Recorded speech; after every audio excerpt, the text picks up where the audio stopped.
हाँ जी, सभी को जय श्री कृष्णा।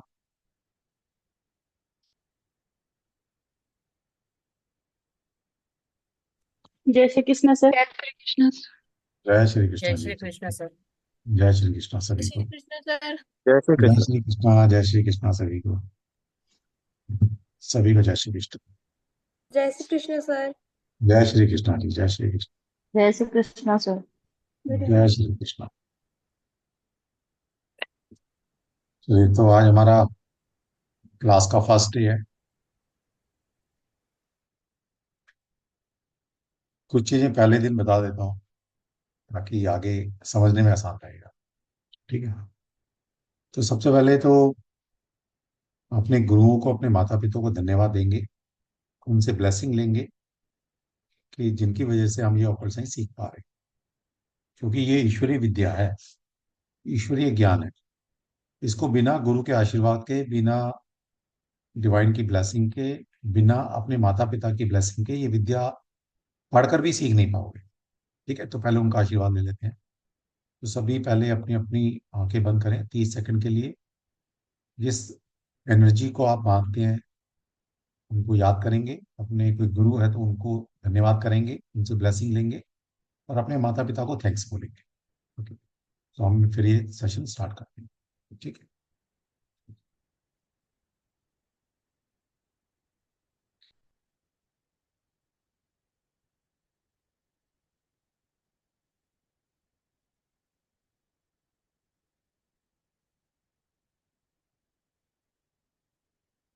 सेशन।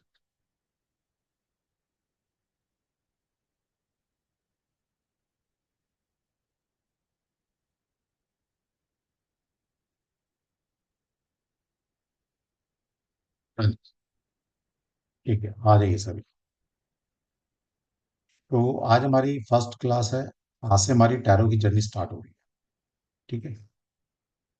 सबसे पहले ये क्लास रोज रिकॉर्ड होगी। कभी कभी मैं पढ़ाते वक्त भूल जाता हूँ रिकॉर्डिंग करना, तो प्लीज़ आप मुझे रिमाइंड कराने की जिम्मेदारी आप सभी की है। अगर किस दिन क्लास रिकॉर्ड नहीं हुई तो सेशन मिस हो जाएगा, वो आप सभी का।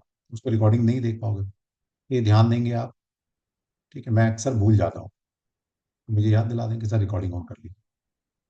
दूसरा, जो भी हमारी क्लासेस होंगी, हम लगभग 25 क्लास तो लाइव करेंगे करेंगे। कुछ क्लासेस मैं आपको रिकॉर्डिंग सेशन दूंगा। कब देने हैं वो मैं अपने टाइम टू टाइम पता लग जाएगा आपको, ताकि हमारे पास ज़्यादा से ज़्यादा टाइम बचे प्रैक्टिकल करने का लाइव क्लास के अंदर। ठीक है। तो कुछ कार्ड हम लाइव पढ़ने वाले हैं, कुछ कार्ड की रिकॉर्डिंग आपको मिलेगी। वो रिकॉर्डिंग सुनकर आप अपने नोट्स बनाएंगे, और जो भी रिकॉर्डिंग सुनते वक्त आपकी क्वेरी रहेगी उसको लिख लेंगे। तो फिर हम एक या दो डाउट सेशन अलग से रखेंगे। जो आपने रिकॉर्डिंग सेशन सुने हैं उनकी कोई भी क्वेरी है तो उनको डाउट क्लियर कर लेंगे। ठीक। जो भी हमारी क्लास होगी वो रिकॉर्ड हो रही है, वो आपको नेक्स्ट डे 12 से 2 बजे के बीच में आपको मिल जाएगी। लेकिन फिर भी कोशिश कीजिएगा कि लाइव क्लास ज़्यादा से ज़्यादा अटेंड करें, क्योंकि घर गृहस्थी वाले हैं, काम धंधा में रहता ही है कुछ ना कुछ। तो कभी कोई मिस क्लास हो जाए तो उसको रिकॉर्डिंग से सुनना है। ठीक है, मतलब ये नहीं है कि भाई रिकॉर्डिंग तो मिल ही जाएगी तो लाइव क्लास चलो कोई बात नहीं मिस कर देते हैं। ऐसा नहीं करना, लाइव क्लास की एनर्जी अलग से रहती है। ठीक है। और आप में से जो जो लोग एक अच्छा टैरो कार्ड रीडर बनना चाहते हैं, तो 25 दिन जैसा मैं कह रहा हूँ मुझे सरेंडर कर दो। ठीक है, जैसा मैं कह रहा हूँ वैसे करते चले जाना। तो 25 से 1 महीने के अंदर आपको टैरो कार्ड आ जाएंगे, और 1 डेढ़ महीना प्रैक्टिस करने पर आप टैरो में एक्सपर्ट हो जाएंगे। ठीक है। करना है क्या, कुछ नहीं करना। कोशिश करें कि लाइव क्लास अटेंड करें। ठीक है, पहला रूल।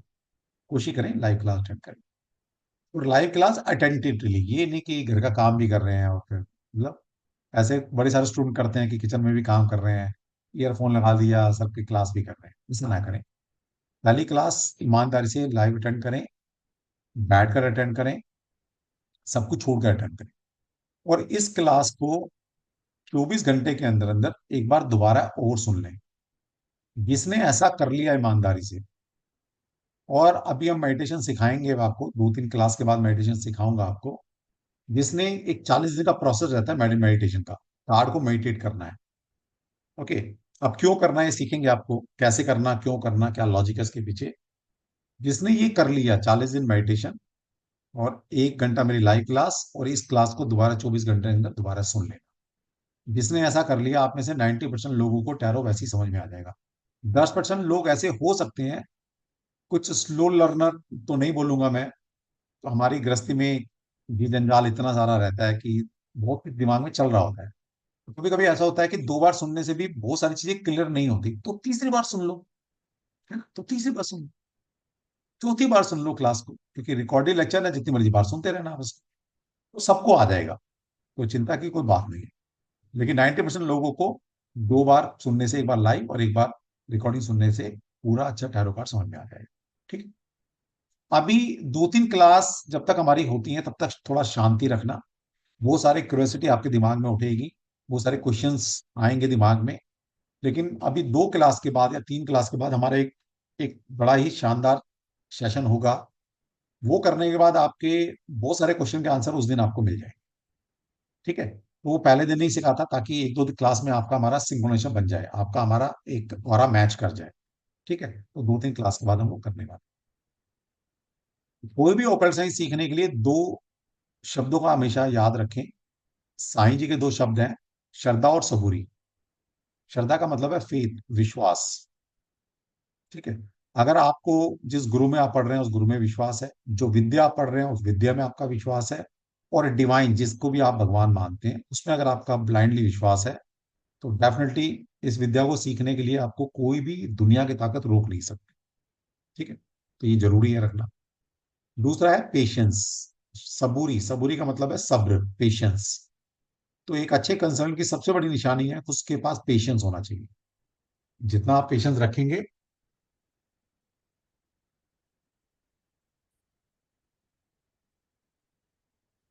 हेलो। हाँ जी, बोलो।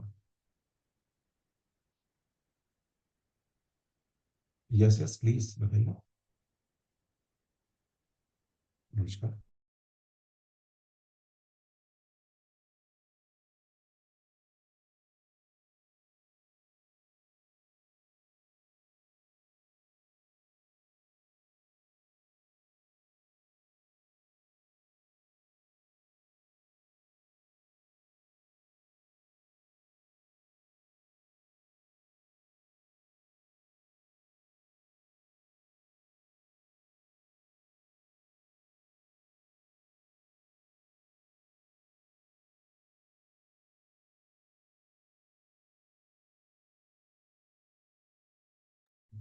आपके पास जितने भी लोग आएंगे, इम्पेशेंट लोग आएंगे। और अगर आप भी इम्पेशेंट होके बैठेंगे तो कैसे सीखोगे, कैसे उसकी कंसलेशन करोगे? ठीक है। तो हमें पेशेंस रखना है। दूसरा, लाइव क्लास के अंदर कॉपी पेन लेकर बैठना वर्जित है। कोई कॉपी पेन कुछ नोट डाउन नहीं करना। जो भी मैं बोल रहा हूँ वो सब रिकॉर्ड हो रहा है। रिकॉर्डिंग आपको एज इट इज मिलने वाली है। जो भी लिटरेचर स्लाइड में दिखाऊंगा वो स्लाइड भी आपको एज इट इज मिलने वाली है। ठीक है। तो नोट डाउन करने की कोई जरूरत नहीं है। तो आराम से बैठिए क्लास में, और क्लास को अटेंटिवली लाइव अटेंड।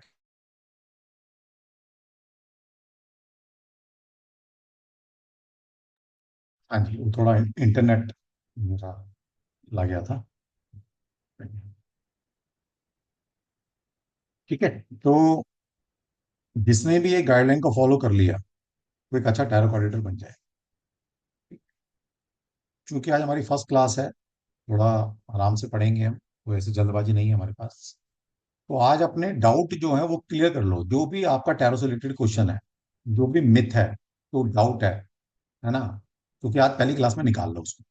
क्योंकि आप जब तक कोई भी ऑकल्ट साइंस नहीं सीख सकते, जब तक किसी चीज का कोई डाउट, कोई मिथ, कोई गलत धारणा आपने बना रखी है, अगर वो दिमाग में रहेगी तो टैरो कार्ड नहीं आएगा। ठीक है। तो आप में से कोई क्वेश्चन पूछना चाहता पूछ लीजिए, फिर हम अपना 10-15 मिनट के बाद सेशन स्टार्ट करेंगे। Yes, anybody, please. कोई भी डाउट, कोई मिथ, कोई क्वेश्चन किसी का है तो प्लीज हैंड रेज कर लीजिए। हाँ राकेश जी, बोलिए। क्योंकि डाउट के साथ चीजें सीखी नहीं जा सकती कभी। राकेश जी। हाँ जी। हाँ जी। टैरो में मैंने देखा है कि फीमेल्स बहुत ज्यादा है, मेल बहुत कम है। हाँ इसका कोई वजह है सर? हाँ, बिल्कुल वजह है इसका, लॉजिकल अच्छा। वजह है इसकी। ठीक है। पहली बात तो जी। कोई ऐसा नहीं है, कोई जेंडर बायस नहीं होता कोई भी ओकल्ट साइंस में, आप मेल फीमेल कोई भी सीख सकता है, पहली बात। दूसरी बात यह है कि फीमेल क्यों आती है। पहली बात तो ये जो टैरो कार्ड है ये वेस्टर्न वर्ल्ड से आया है, और वेस्टर्न वर्ल्ड के अंदर टैरो कार्ड को एक ग्लैमर के रूप में देखा जाता है, मतलब ग्लैमरस ऑकल्ट साइंस है ये, ग्लैमर वाली। और ग्लैमर का सीधा संबंध शुक्र ग्रह से होता है, और फीमेल एक शुक्र को रिप्रेजेंट करती है। तो इसलिए टैरो कार्ड सबसे ज्यादा फीमेल को अट्रैक्ट करता है सीखने के लिए। तो पहले तो लॉजिकल रीजन ये होगा। दूसरा रीजन ये हुआ कि इकलौती टैरो कार्ड एक ऐसी मोडालिटी है जिसमें कोई भी कैलकुलेशन नहीं है, ये प्योर साइकिक बेस्ड या इंट्यूशनल बेस्ड है ना। बाकी सब में न्यूमरोलॉजी में कैलकुलेशन है, पामिस्ट्री में कैलकुलेशन है, वास्तु में कैलकुलेशन है, ज्योतिष में कैलकुलेशन है ना, सब में होती है। लेकिन टैरो एक ऐसी मोडालिटी है जिसमें कोई कैलकुलेशन नहीं है, ये प्योर इंट्यूशनल बेस्ड है या साइकिक एबिलिटी पर काम करती है। और भगवान की ऐसी कृपा फीमेल को होती है, उसकी सिक्स सेंस वैसी जागृत अवस्था में रहती है ना। हम एक इंसान की पांच सेंस तो जागृत रहती हैं, लेकिन भगवान की ब्लेसिंग इनको ज्यादा है, फीमेल को। इनके पास एक साइकिक एबिलिटी इनबिल्ट होती है, भगवान ने इनको एक्स्ट्रा पावर दी है ना। इसलिए जो पति कुछ गलत करके आता है, बच्चा कुछ गलत करके आता है, इनको इंट्यूशन हो जाती है कि जरूर जरूर आप कुछ ना कुछ लोचा करके रहे हैं पति, ठीक है, बच्चा कुछ परेशान में है, ठीक है। तो इनके पास अलग से सिक्स सेंस होती है, और इसमें सिक्स सेंस की जरूरत होती है सबसे ज्यादा। तो इसलिए ये मोडालिटी सबसे ज्यादा फीमेल को अट्रैक्ट करती है। ये था आपका आंसर लॉजिक के साथ, ठीक है। हाँ जी, रंजीता जी।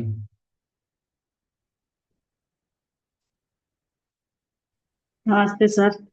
हाँ, वो ध्यान को एकाग्र कैसे करेंगे सर? ध्यान को एकाग्र कैसे करेंगे, बिल्कुल आपको इस कोर्स में सिखाया जाएगा कि ध्यान को कैसे करना है, क्या प्रोसेस रहेगा, हमें मेडिटेशन कैसे करनी है आपको सिखाऊंगा। और ईमानदार से जिसने मेडिटेशन कर लिया, और ज्यादा नहीं, सिर्फ दिन का 10 से 15 मिनट, बस इतना ही करना है, और आप अच्छे टारगेट ऑर्डर पे बच जाएंगे, ठीक है। तो सिखाएंगे आपको। और ध्यान का मतलब ये भी है, आप में से कुछ लोगों के पास, जैसे मैं हमेशा कहता हूँ कि न्यूमरोलॉजी के अंदर जिसके पास 2 3 7 नंबर है, ओके, उनकी इंट्यूशन अपने आप ही डेवलप रहती है। लेकिन अगर मान लिया आपके पास वो नंबर नहीं है, तो आपको थोड़ा सा इंट्यूशन डेवलप करनी पड़ेगी। कैसे करना, सिर्फ मेडिटेशन से। तो मैं आपको सिखाऊंगा कैसे मेडिटेशन करनी है, ये पार्ट ऑफ द कोर्स है, ठीक। ठीक है। डेट और ऑफ फिर बर्थ भी, सर मालूम नहीं है। हाँ जी, date of birth. Date of birth date नहीं ऑफ है, बर्थ। कोई बात नहीं, कोई फर्क नहीं पड़ता, मेडिटेशन फिर भी करनी है हमें, ओके। तो बस मेडिटेशन करते रहना, बस हो जाएगी डेवलप। Thank you. हाँ जी, मयूर जी।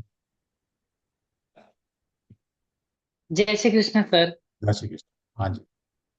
Thank you sir, thank you for inviting me.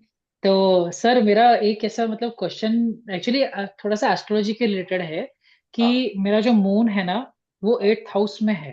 8th house हाँ में, हाँ, टॉरस में, टॉरस राशि में। तो ठीक अगर है। मान लो मैं इंट्यूशन जैसे डेवलप मैं करने लगूँ, तो मतलब ऐसा मैंने सुना है कि मून 8th हाउस में ना अनस्टेबल माइंडसेट देता है। तो ऐसा कुछ इफेक्ट तो नहीं पड़ेगा क्या उसका? तो पता अगर नहीं क्योंकि कहाँ मून से एक्टिवेट हो जाएगा। दिक्कत है ना, पता नहीं ना आपके लोग कहाँ से ये सुनकर आते हैं भगवान वाले के आपका, ठीक है। यही सर, एक्चुअली आपसे मिलने से पहले तो ऐसे ही लग रहा था कि क्यों सुना और क्यों ही मन में बिठा लिया वो चीजें। अच्छा तो अच्छा अच्छा ऐसा ही अच्छा। अब लग रहा है। देखिए क्या होता है, मैं बता देता हूँ आपको। यस सर प्लीज, क्योंकि अब थोड़ा सा डाउट कब से कि ऐसा वो हो गया कि मून 8th हाउस मतलब आपको अनस्टेबल माइंडसेट है, आपका माइंडसेट में टेंशन रहेगी, वरी रहेगी। तो जैसे आपने ठीक है, टैरो का था ना क्या एंग्जाइटी और वरी से प्रेडिक्शन मैं गलत आएगी, ये डाउट है बता अभी देते भी। बता देते।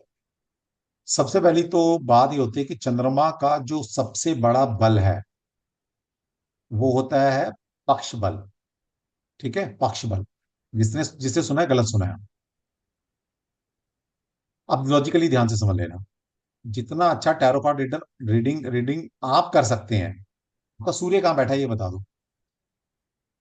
सर मेरा सूर्य 7th हाउस में है, लेकिन वो एरीज में है। मेष अच्छा, में, मेष में 7th हाउस में। कोई बात नहीं, ठीक है। तो मतलब चंद्रमा सूर्य से आगे चला गया, यानी कि आपका जो जन्म है शुक्ल पक्ष का जन्म है, ठीक है। पहली बात तो शुक्ल पक्ष का जन्म अच्छा होता है। जिनका भी ग्रहण या अमावस्या का बर्थ होगा, या चंद्रमा अमावस्या की तरफ जा रहा है, तो उनकी जो है ओके। इंट्यूशन पावर थोड़ी सी वीक हो सकती है, ठीक है। तो चंद्रमा आपका बली है, पहली बात। तारा साइन के अंदर चंद्रमा एग्जॉल्टेड होता है, उच्च का होता है। और एट्थ हाउस, ध्यान से यस सर, समझना सभी, एट्थ हाउस ऑकल्ट साइंस का हाउस है। Eighth yes house sir, yes, इसलिए मुझे इंटरेस्ट भी ऑकल्ट साइड में बहुत ज्यादा है। ईश्वरीय हाँ, ज्ञान का, मन लगता है मेरा। ईश्वरीय ज्ञान का हाउस है। और वहां चंद्रमा बैठ गया, चंद्रमा इज योर मन, है ना। तो आपकी yes psychic sir, yes, ability बहुत अच्छी डेवलप हो सकती है। Yes sir, yes, yes. ठीक है। दूसरा, सभी के लिए नॉलेज के लिए बता रहा हूं, ये लोग बरगलाते हैं आपको, सूर्य और चंद्रमा का अष्टम भाव में बैठने का कोई दोष नहीं लगता। बाकी सारे प्लेनेट अष्टम भाव में आकर थोड़ा आपको परेशान करते हैं, लेकिन सूर्य और चंद्रमा कभी भी एट्थ हाउस में आकर परेशान नहीं करते। ठीक है। Okay sir. ये दिमाग से हटा दे कि तेरा ये अष्टम में चंद्रमा है, तेरी कुछ नहीं कर सकता, ये सब बेकार वहम की बात है। ठीक है। मैं शादी आज होगी तक तेरी? ये समझता था कि मेरा कृष्ण पक्ष का चंद्रमा है। नहीं नहीं, कृष्ण शुक्ल पक्ष आएगा ना बेटा। ओके, क्योंकि ओके सर, ओके। सूर्य और चंद्रमा जब इकट्ठे होते हैं तो अमावस्या होती है। ठीक है। सूर्य यस और सर, चंद्रमा यस, जब यस। आमने सामने होते हैं 17 एक्सिस पर, 180 डिग्री पर, तो पूर्णिमा होती है। पूर्णिमा, हाँ। ठीक है। तो ये भी सारा चीज थैंक यू बताएंगे सर। आगे, क्योंकि आपके काम की चीजें हैं आगे ये। ओके। शादी यस होगी सर, तेरी? क्योंकि ये बहुत दिन से डाउट था मुझको कि मैं शादी एक्चुअली होगी? डर भी था कि शादी नहीं सर अभी होगी, मतलब नेक्स्ट ईयर अब प्लानिंग है। नेक्स्ट ईयर होगी। ठीक है। तो कोई रिलेशनशिप रिलेशन तो नहीं है? रिलेशनशिप मतलब बोल सकते हैं सर, लाइट है, मतलब इट्स नॉट फुल फ्लेज, अच्छा। ऐसा कुछ, थोड़ा सा जैसे तो स्टार्ट होता है तो हाँ, थोड़ा सा क्योंकि ये। आपका जहां पर चंद्रमा बैठा है, एक बार आपको अ, धोखा कह सकते हैं या रिश्ता टूटने की बात होगी, तो दिल मजबूत करके ओके, बैठना।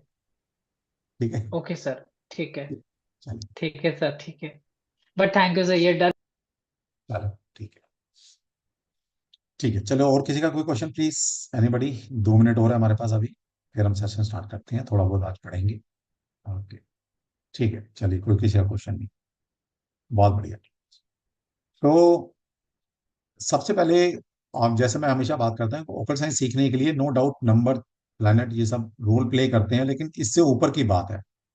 इसके ऊपर की क्या बात है? इसके ऊपर की बात है कि अपने आप को कृष्णा जी को सरेंडर कर दो, और ये मान के काम करना है कि हम कृष्णा जी का काम कर रहे हैं। कोई किसी का फ्यूचर जानना, किसी की हेल्प करना, किसी के दुख सुख में काम आना, ये हमारा काम नहीं है, ये भगवान का काम है। लेकिन ईश्वर खुद तो आएंगे नहीं, हमारे थ्रू करा रहे हैं।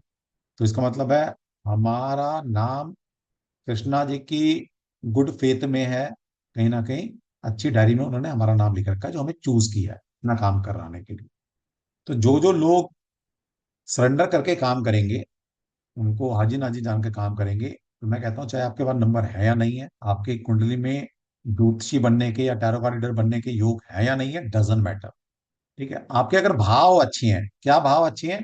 कि ये ईश्वरीय साइंस सीख कर मैं लोगों का भला करना चाहती हूँ या चाहता हूँ, और लोगों का भला हो, और उसके बाद 2 पैसे मेरे पास ईमानदारी के आए।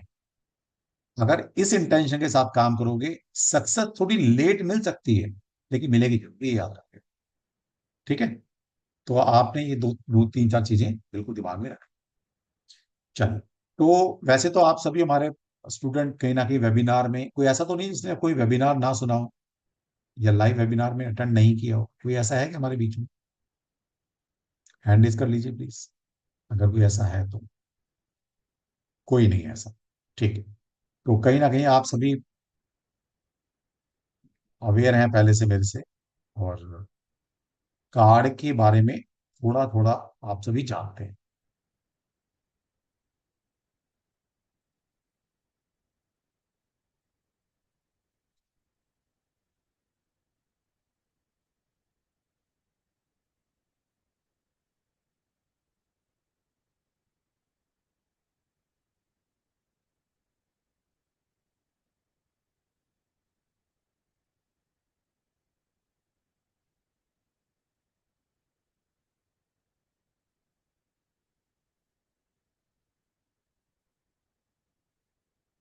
चलिए, थोड़ा सा आज लिटरेचर से हम शुरू करेंगे।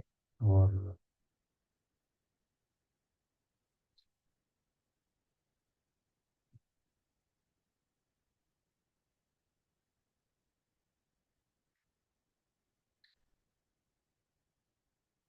हाँ जी, प्रिया जी बताइए। प्रिया, आपने अभी हैंड रेस किया है। Priya ji.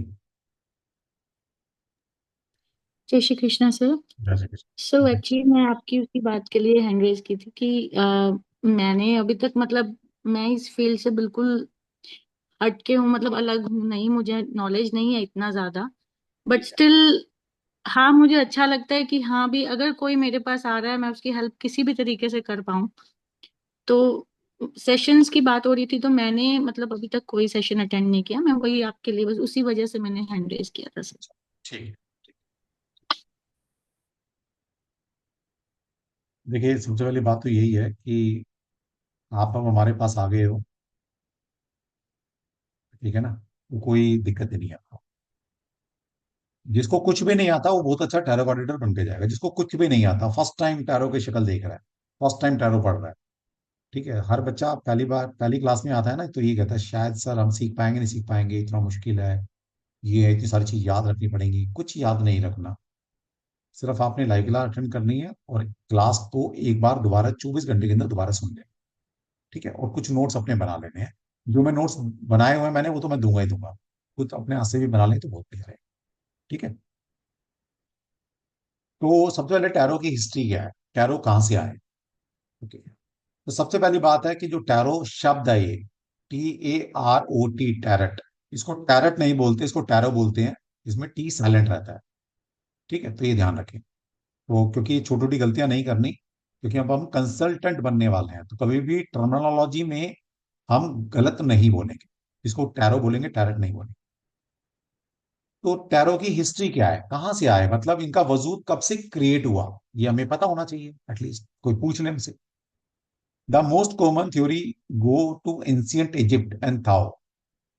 Some believe that a form of tarot goes back to ancient China. Common myth is that the tarot was brought to Europe by the gypsies. तो ये बड़े सारे इसके पीछे बिलीफ सिस्टम है। कोई कहता है जी इजिप्ट से आए हैं, एंशियंट इजिप्ट से ये टैरो कार्ड की जर्नी स्टार्ट हुई है। कुछ लोग ऐसा बिलीव करते हैं, ऐसा मानते हैं कि ये जो टैरो कार्ड है ये चाइना ने डेवलप किए हैं, चाइना से आए हैं, है ना। लेकिन कॉमन मिथ जो है, common myth is that the tarot was brought to Europe by the gypsies. लेकिन एक कॉमन मिथ है, सबसे ज्यादा जो लोग इसको बिलीव करते हैं, या एक कॉमन मिथ है लोगों में, कि ये कार्ड सबसे पहले यूरोप में पाए गए। और इनको कौन लेकर आया, जिप्सीज। जिप्सियन एक कम्युनिटी है यूरोप के अंदर, पहले थी, अब पता नहीं है या नहीं। जैसे हिंदुस्तान में आपने देखा होगा ना, बंजारे होते हैं, वो एक स्टेट से दूसरे स्टेट, तीसरे स्टेट घूमते रहते हैं, मतलब हर कुछ महीनों में, साल में वो अपना बोरी व्यवस्था उठा के घूमते रहते हैं। इसी तरह से यूरोप के अंदर जिप्सियन एक कम्युनिटी है, कम्युनिटी के लोग हैं जो कि घुमक्कड़ टाइप हैं, वो घूमते ही रहते हैं पूरे वर्ल्ड में। तो ये माना जाता है, कॉमन मिथ है ये, कि यूरोप में जिप्सियन जो एक कम्युनिटी थी, उनके लोग इन टैरो कार्ड को कहीं ना कहीं से लेकर आए, किसी सिस्टम से लेकर आए। The first clear historical references से the card appeared in Europe around the 14th century. लेकिन ये सारे मिथ थे अभी तक। लेकिन एक जो फर्स्ट क्लियर जो हिस्टोरिकल रेफरेंसेस मिलता है, प्रमाण जिसके मिलते हैं, वो मिलते हैं कि ये कार्ड यूरोप के अंदर 14th सेंचुरी में पाए गए, फिजिकल फॉर्म में। लेकिन किस फॉर्म में थे वो, as a game known as a tarocchi. एक तिरोची नाम का गेम था, 14th सेंचुरी में यूरोप में खेला जाता था वो। जैसे हमारे यहाँ बड़े सारे कार्ड के गेम नहीं खेले जाते, इस तरह से कोई एक तिरोची नाम का गेम था। उस गेम में ये कार्ड पाए गए हैं, जिनके फिजिकल रेफरेंसेस मिलते हैं। तो इसका मतलब ये समझ में आ गया कि ये जो कार्ड है कहीं ना कहीं किसी गेम के रूप में सबसे पहले जिप्सियन के द्वारा किसी और कंट्री से या किसी और सिस्टम से यूरोप के अंदर लाए गए, 14th सेंचुरी के अंदर। All ancient civilisation develop their own system of divination और fortune teller based on some same symbolism and archetype. जितनी भी प्राचीन सभ्यताएं हुई हैं, डेवलप हुई हैं, उन सभी सभ्यताओं में कोई ना कोई ऐसा सिस्टम रहता था जिससे इंसान दूसरे का फ्यूचर देख सकता है या फ्यूचर बता सकता है। हर एरा के अंदर हर कम्युनिटी में कुछ इस तरह के सिस्टम डेवलप रहे हैं। जैसे अगर हमारी बात करें, इंडिया की, तो इंडिया में इतनी सारी चीजें हैं, साउथ में अलग सिस्टम चलता है, हमारे नॉर्थ में कुछ अलग सिस्टम चलता है ना। तो पहले एक बड़ा सॉलिड सिस्टम चला करता था, शकुन शास्त्र। अब ये धीरे धीरे लुप्त होता जा रहा है, शकुन, है ना। जैसे आपने देखा होगा, बिल्ली रास्ता काट गई, है ना, कोई क्वेश्चन पूछता है तो तेज हवाएं चलती हैं, किसी पक्षी की आवाज आती है, ठीक है। तो क्या होता था, पहले पहले जो ऋषि लोग थे या जो फ्यूचर बताने वाले लोग थे, वो नेचर के करीब बैठा करते थे, नेचर में, खुले में। और जब कोई प्रश्न उनसे पूछा जाता था तो नेचर की हेल्प लेकर उस प्रश्न का आंसर दिया करते थे। तो इसका मतलब ये हो गया कि नेचर आंसर खुद देती है। ओके। तो नेचर में पशु पशु हैं, पक्षी हैं, हवाएं चल रही हैं, पेड़ पौधे हैं, आपको क्या नजर आया उस टाइम, तो इसको बोलते हैं शकुन शास्त्र, शकुन शास्त्र। तो अब वो लुप्त होता जा रहा है, क्योंकि अब हम बंद कमरे में पिटिशन करते हैं, अब शकुन कहाँ से देखेंगे, क्योंकि नेचर हेल्प करेगी ना, तो नेचर के पास ही नहीं है, तो ये तो शकुन शास्त्र काम नहीं कर रहा हमारे लिए। तो इसी तरह से हर सिविलाइजेशन के अंदर कोई ना कोई सिस्टम होता था फ्यूचर बताने का या जानने का, ठीक है। अब हर चीज के पीछे कोई ना कोई साइंस होती है। जैसे अब हर एरा के अंदर अलग अलग सिस्टम जो डेवलप हुए हैं, कोई सिंबल से प्रिडिक्शन करता है। यहाँ पर कार्ड के अंदर सिंबल्स भी हैं, कुछ पिक्चर्स भी बनी हुई हैं, कलर्स भी हैं, नंबर्स भी हैं। तो इनकी बिहाफ पर कहीं ना कहीं हम प्रिडिक्शन कर सकते हैं। हर एरा के अंदर कुछ ना कुछ ऐसी चीजें मिलती रही। तो meaning of tarot, exact tarot का मीनिंग क्या है? टैरो का अपने आप में कोई भी मीनिंग नहीं है, कोई मीनिंग नहीं है इसका। ये टैरो शब्द कहाँ से आया, ये भी आज तक कोई नहीं बता पाया, है ना। जैसे आपने, अब कोई राहुल गांधी का फैन हो तो भाई बुरा नहीं मानना, मैं समझाने के लिए बात करता हूँ। अब पीछे राहुल गांधी का नाम पप्पू पड़ गया था, अब बोले सब उसको पप्पू पप्पू कहना शुरू कर दिया। अब पता नहीं किसने पहली बार बोला, आज तक नहीं बताया कि उसका पप्पू नाम सबसे पहले किसने रखा। किसी ने बोल दिया होगा, वो प्रचलन करते करते करते करते वो नाम पड़ गया उसका। तो इसी तरह से टैरो अपने आप में कोई शब्द नहीं है। सब दावा करते हैं, अलग अलग सिस्टम दावा करते हैं कि जो टैरो का शब्द है ये हमारे सिस्टम से लिया गया है। जैसे सबसे जो प्राचीन सभ्यता है, चाइना की सभ्यता है, इंडिया की सभ्यता है, या एक हिब्रू सिस्टम है, वो भी बहुत प्राचीन सिस्टम है। तो हिब्रू सिस्टम के अंदर तारो एक शब्द आता है जिसका मतलब होता है डिवाइन लॉ या लॉ गिवर। तो हो सकता है हिब्रू सिस्टम में लिया गया हो। फिर इजिप्शियन गॉड जो था, वो एक इजिप्शियन गॉड का नाम भी है ना। तो हो सकता है इजिप्शियन वाले बोलते हैं कि भाई हमारे गॉड के नाम पर इन्होंने टैरो रख दिया, इसका रूप बिगाड़ दिया। तारुश, एक इजिप्शियन में एक और शब्द आता है तारुश, जिसका मतलब होता है द रॉयल वे। तो हो सकता है तारुश का टैरो कर दिया हो। फिर तारो एक और शब्द आता है इजिप्शियन में, तारो, जिसका मतलब है रॉयल पाथ। तार मतलब पाथ, रो मतलब किंग, रॉयल मतलब किंग, किंग का पाथ। तो इस तरह से बड़ी सारी चीजें हैं। फिर एक टॉरस एस्ट्रोलॉजी है। टॉरस एक साइन होता है ज्योतिष में, जिसको ऋषभ राशि बोलते हैं हिंदी में, तो उसका टॉरस का टैरो कर दिया हो। फिर रोटा एक लैटिन शब्द है, जिसका मतलब व्हील, व्हील ऑफ कर्मा, है ना। तो रोटा का हो सकता है टैरो कर दिया हो। तारू एक रिवर का नाम है। तारू हिंदू में, हमारे हिंदू शब्द में तारू का मतलब ही होता है कार्ड, पत्ता, हो सकता है इसका नाम कर दिया हो। ठीक है। तो इस तरह से बड़े सारे सिस्टम है जिसमें कुछ कुछ मीनिंग इसके नजर आती हैं। तो एग्जैक्ट आज तक कोई जान नहीं पाया है कि टैरो शब्द कहाँ से बनकर आया, आज तो कोई नहीं जान पाया। ठीक है। तो धीरे धीरे वो प्रचलन में आ गया, फिर डिक्शनरी में आ गया, टैरो मतलब कार्ड। ठीक है। तो इस तरह से टैरो की जो नाम की जर्नी है स्टार्ट हुई। फिर advantage of tarot card reading. ठीक है। तो टैरो कार्ड क्यों पढ़ना चाहिए, इसके क्या एडवांटेजेस है? सबसे बड़ा एडवांटेजेस मैं पहले लाइव क्लास में या फ्री वाली क्लास में बता चुका हूं आपको, कि टैरो कार्ड ही इकलौती ऐसी मोडालिटी है जो आप 20 से 25 दिन में कोर्स कर कर और 1 महीना प्रैक्टिस कर कर तीसरे महीने आप 30 से 50 हजार रुपए कमाने वाले इंसान बन जाओ। और कोई भी साइंस ऐसी नहीं है जिसमें आप 10-12 हजार रुपए लगाएं, 2 महीने प्रैक्टिस करें और आप 30-50 हजार रुपए कमाने वाले इंसान बन जाए। कोई कोई मोडालिटी नहीं है, बाकी सब में थोड़ा टाइम लगता है और मेहनत ज्यादा करनी है। ठीक है। और दूसरा मैंने ये भी बताया था, आज की डेट में सबसे ज्यादा जो मोडालिटी है वो टैरो और न्यूमरोलॉजी है। अगर आप में से कोई वाकई में ही अपना कैरियर इस फील्ड में बनाना चाहता है, तो आपने सबसे सही डिसीजन लिया है। सबसे पहले टैरो सीख कर, और टैरो के साथ साथ न्यूमरोलॉजी भी जो सीख लेगा, ये दो मोडालिटी ऐसी हैं कि बहुत ज्यादा इन है मार्केट के अंदर, मैक्सिमम क्लाइंट का। दो पैसे घर बैठकर आप ईमानदार से अच्छे से कमा सकते हैं, ठीक है। और फिर जब दो पैसे आते हैं ना, तो इंसान फिर और बड़ी सारी चीज सीख लेता है। तो यहां से आप अपनी जर्नी स्टार्ट कीजिए। बाकी स्काई इज द लिमिट, क्योंकि रॉकेट साइंस के अंदर कोई लिमिट नहीं है सीखने की, फिर जो मर्जी सीखते रहना।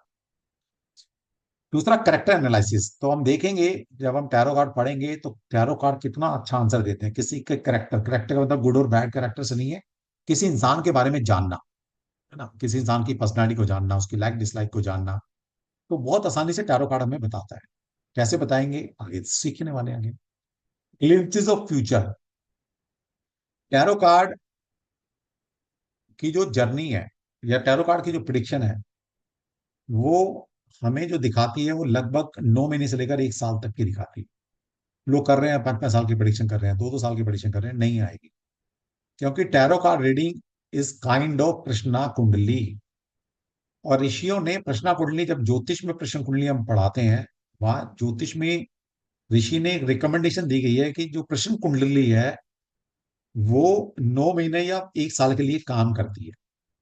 और जो टैरो कार्ड रीडिंग है, वो भी काइंड ऑफ प्रश्न कुंडली है। प्रश्न कुंडली का मतलब क्या होता है, शायद आप सभी को नहीं पता होगा। मान लीजिए आपको अपनी डेट ऑफ बर्थ नहीं पता, या पता भी है, तो प्रश्न कुंडली के माध्यम से हम आपको ये भी बता सकते हैं कि आपकी प्रॉब्लम क्या है, क्या पूछने आए हो आप, और उस प्रॉब्लम का सोल्यूशन क्या रहेगा, ज्योतिष के माध्यम से, बिना आपसे डेट ऑफ बर्थ लिए। ठीक है। तो क्या करेंगे हम, देखिए, हमारा दिमाग 24 घंटे कुछ ना कुछ सोचता रहता है। दिन भर में हम कुछ ना कुछ काम करते रहते हैं।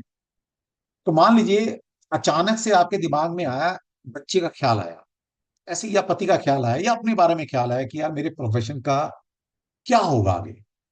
अचानक से आया, मान ली बैठे बैठे, अभी कोई कोई प्रोफेशन की बात नहीं कर रहा, कोई कुछ नहीं, लेकिन दिमाग में अचानक से एक ख्याल आया, एक प्रश्न ने जन्म लिया आपके दिमाग में, है ना। प्रश्न का जन्म किससे होता है, हर कुछ जो भी आपके दिमाग में दिमाग सोचता है, ये चंद्रमा की देन होती है। इसलिए चंद्रमा को बीज बोला गया है। तो मैं क्या करूंगा कि दिन भर में 24 घंटे में आपको अभी किसी प्रश्न का जन्म अभी क्यों हुआ, अभी क्यों हुआ, इसका मतलब है जब प्रश्न का जन्म अभी हुआ है, तो आंसर भी अभी मिल जाएगा। तो जैसे आपने मुझे बोला कि सर, मेरे बेटे की शादी के बारे में मैं सोच रही हूँ, शादी का देखो कैसे रहेगी, या कुछ भी एक्सरसाइज है, आपने प्रश्न पूछा, तो मैं क्या करूंगा, आज की डेट, अभी का टाइम 18:42, शाम के 6:42, और प्रश्न का जन्म कहाँ हुआ है, मान लीजिए आपने मुंबई में है, और मुंबई में आपसे आपने प्रश्न पूछा, तो मैं मुंबई का प्लेस डाल दूंगा। तो कुंडली बनाने के लिए हमें 3 चीज चाहिए होती है, डेट, टाइम और प्लेस। डेट मैंने आज की डाल दी, टाइम मैंने अभी का ले लिया, और प्लेस मैंने आपको, जहां आप बैठे हैं, कहाँ प्रश्न का जन्म हुआ, आप जिस शहर में हैं, वहां प्रश्न का जन्म हो गया। तो एक कुंडली बनकर आ जाएगी। ये कुंडली, अभी की जो कुंडली बनेगी मेरे सामने, तो वो आपके बारे में बता रही है कि आप क्या सोच रहे हैं, और उस सोच का आंसर क्या होगा, ये भी कुंडली बता देती है। ठीक है। तो उस कुंडली से हम आपकी 1 साल की प्रिडिक्शन कर सकते हैं। इसी तरह से यहां पर भी हम, जो हम टैरो कार्ड से प्रिडिक्शन करेंगे, वो हम 9 महीने से लेकर 1 साल की प्रिडिक्शन करेंगे। ठीक है। चाहे हमें 2 दिन का पता रख लगाना है, 1 हफ्ते का पता लगाना है, 1 महीने का पता लगाना है, या 1 साल का पता लगाना है, तो हम कुंडली से, यानी कि टैरो कार्ड से भी बता सकते हैं। तो ग्लिम्पसेस ऑफ फ्यूचर, फ्यूचर में क्या हो सकता है, तो ये आसानी से टैरो कार्ड के माध्यम से बताया जा सकता है। फिर है सॉल्यूशन ऑफ इमीडिएट डायलेमास। तो इंसान कभी कभी आपके पास ऐसा आता है, इस वक्त किसी बुरी परिस्थिति में फंसा हुआ है वो इंसान, और वो परेशानी उसकी 1-2 दिन की है, या 1-2 हफ्ते की है। अब इस 1-2 दिन की परेशानी को, या 1-2 हफ्ते की परेशानी को ज्योतिष से पकड़ना बहुत मुश्किल है। नो डाउट पकड़ सकते हो, लेकिन उसके लिए आपको 10-15-20 साल का एक्सपीरियंस होना चाहिए, तब जाकर इतना माइन्यूटली ज्योतिष से आप प्रिडिक्शन कर सकते हो। ठीक है। लेकिन यहां पर आप डे टू डे की प्रिडिक्शन कर सकते हो, 1 हफ्ते की प्रिडिक्शन कर सकते हो, 1 महीने की प्रिडिक्शन कर सकते हो, और 1 साल की प्रिडिक्शन कर सकते हो।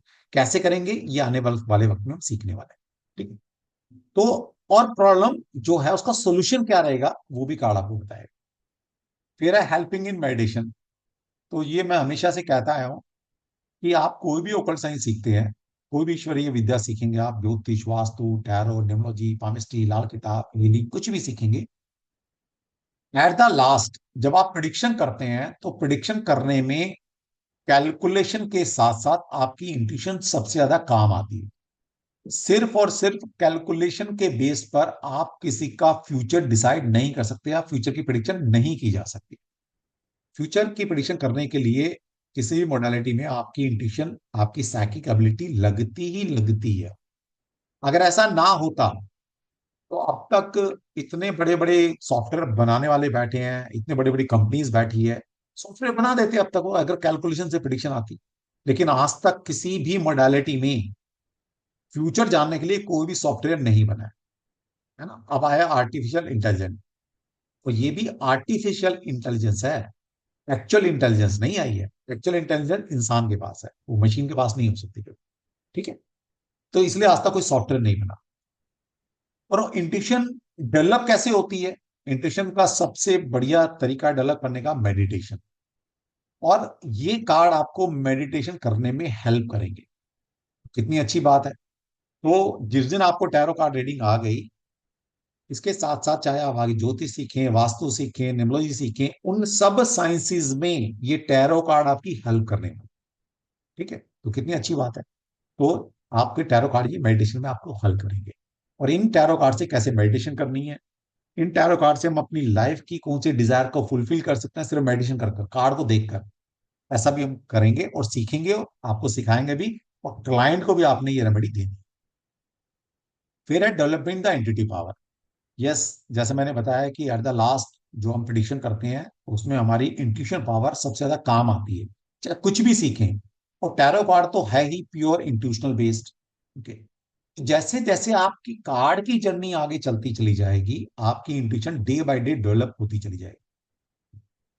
और कुछ टाइम बाद ऐसा होगा, जो मेरे पुराने स्टूडेंट बोलते हैं, साल डेढ़ साल पुराने वाले स्टूडेंट, कि सर अब तो हमें कार्ड की भी जरूरत नहीं पड़ती।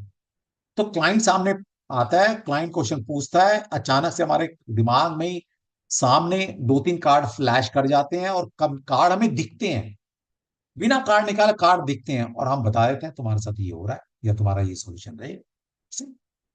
ठीक।